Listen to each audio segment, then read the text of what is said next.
Hello, welcome to Kevin's VAT Chat.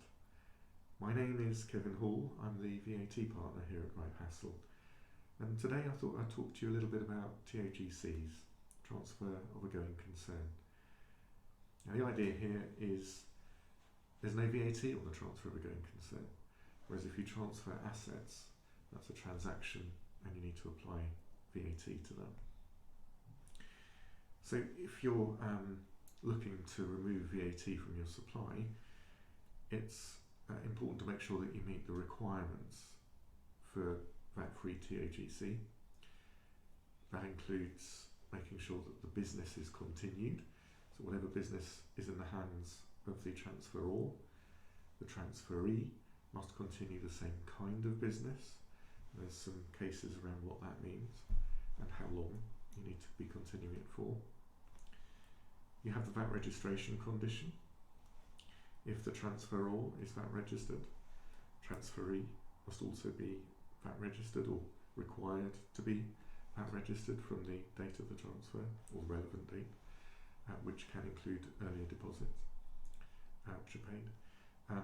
There's the requirement that the assets are capable of being used in a going concern, a business which is viable, in order that the purchaser can continue with it. Then there are complexities involving property. If a property is part of the assets of a business which is transferred, the property can be part of the VAT-free TOGC, but if you don't take certain steps, it'll pop out of the TOGC and the normal VAT rules will apply.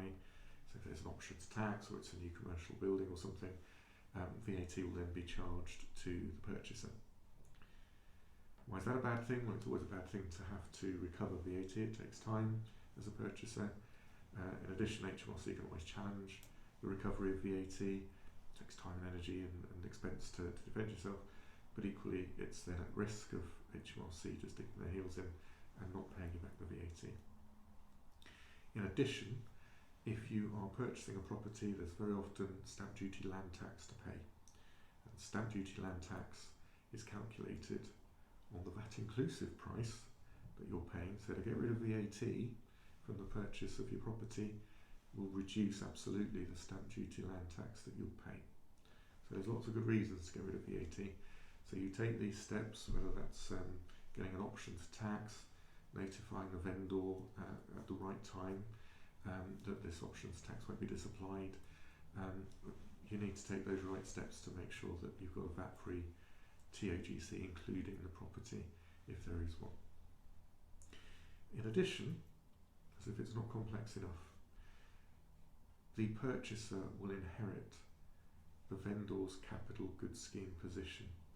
It's a point that's very often missed. The purchaser should be asking the vendor for details of their capital goods scheme calculation. What is a capital goods scheme? Very briefly, property lasts for 10 years, this scheme, whether it's refurbishment, construction, purchase of it.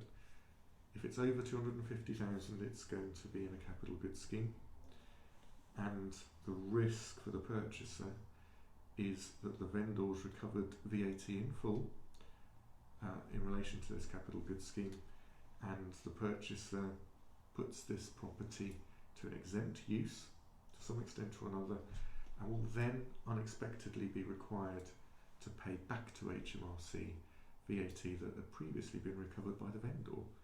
The purchaser never actually saw that VAT. It can work the other way. If the vendor has not reclaimed any VAT and the purchaser puts that property to a taxable use, there'll be a bonanza, they'll be able to recover the VAT. But you've got two motivations there for asking for capital goods scheme position from your vendor.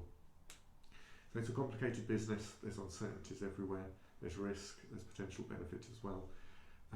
If you have any queries about this, if you're looking to effect a transfer of a going concern, please do get in touch. I'd be delighted to walk you through what the issues are and help guide you through the process. So that's been me, Kevin Hall. That's been Kevin's VAT Chat. Thank you for listening.